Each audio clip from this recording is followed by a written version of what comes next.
Hello and welcome back to Story Time. Today's story is called The Wolf of Gubbio, and it is a retelling of one of those legends of St. Francis.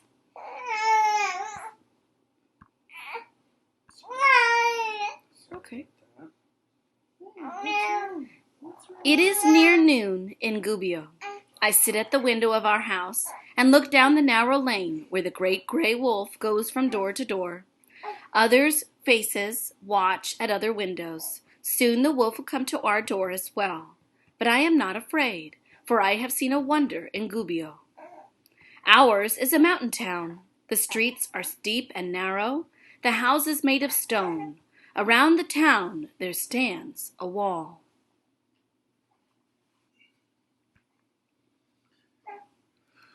Once we lived in fear. The gates were locked and barred. Those who left the town left armed with pikes and pitchforks, and traveled in groups for safety. Many were afraid to leave at all. For in a cave in the woods below the town there lived a monstrous wolf. And when hunger drew him from his den, so fierce was he that no living thing was safe from him. 2 more sheep were carried off in the night, said Father, returning from the fields one day. It is the wolf's work. Who is safe against a creature such as this? At night we lay in bed and listened to the howl of the wolf on the hill.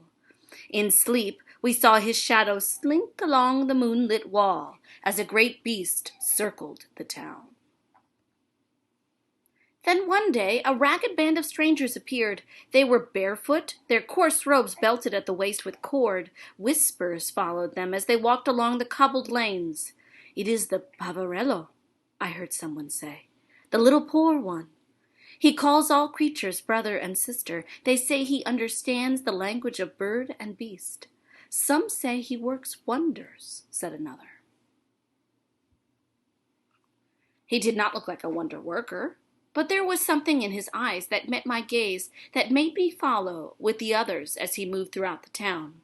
He sat down by the well in the square, drew water, drank, and passed the cup to his companions. He spoke quietly with the crowd that gathered there. The talk soon turned to the wolf who terrorized the town. The Pavarello listened intently to the story they had to tell. When they were done, he quietly rose and said, I will go to see this wolf. No, the people pleaded. You will surely be killed. Nonetheless, I shall go, he said. He made his way to the town gates with his companions, following at a distance behind. And behind them further still those of the townsfolk who dared to go. I went with them and saw with my own eyes, or I would not have believed it to be true. We walked down the path that led into the woods. There, in the shadows of the tall oaks and walnut trees, the wolf had his lair. All about the path were strewn with bones. At the sight of them, all but the bravest held back and watched as the little brother went on alone. Suddenly there came a fearful howl. Out from the shadow sprang the wolf. At the sight of him, the people turned and ran. I climbed up the closest tree and cowered there. But the little brother walked on. With jaws agape, the great beast bounded toward him. And then I saw a thing I thought impossible. For as the wolf was about to pounce, the brother raised his hand and made a sign of blessing. Brother Wolf, he said, I command you in the name of God to harm neither me nor any other. The wolf stopped as if he had been struck. He closed his great mouth and came walking to where the little brother stood. Brother Wolf, said the Pavarello, you have done great wrong to kill the creatures of God. The people of Gubbio cry out against you and would have hanged on the gallows like a criminal. But I wish to make peace between you and them. If they forgive the ill you have done, you in turn must promise to offend no more.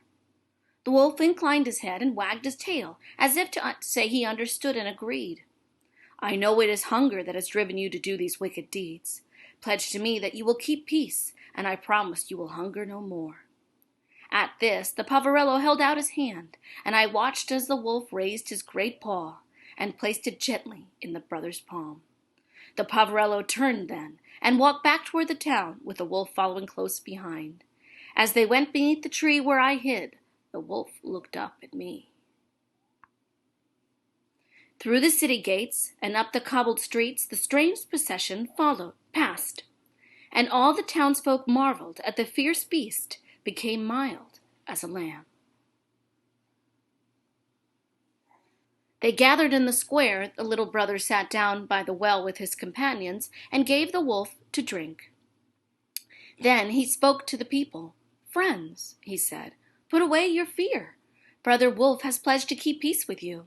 It was hunger that drove him to these evil deeds. Do you, for your part, promise to feed him faithfully each day?" With one accord, the people promised to provide for the wolf and to welcome him among them without fear. Then the brother turned to the wolf and said, "Brother Wolf, pledge me your faith again before these people that you will keep the promise you have made." While all the people looked on, the wolf raised his ragged paw and placed it in the brother's palm. And so it was done.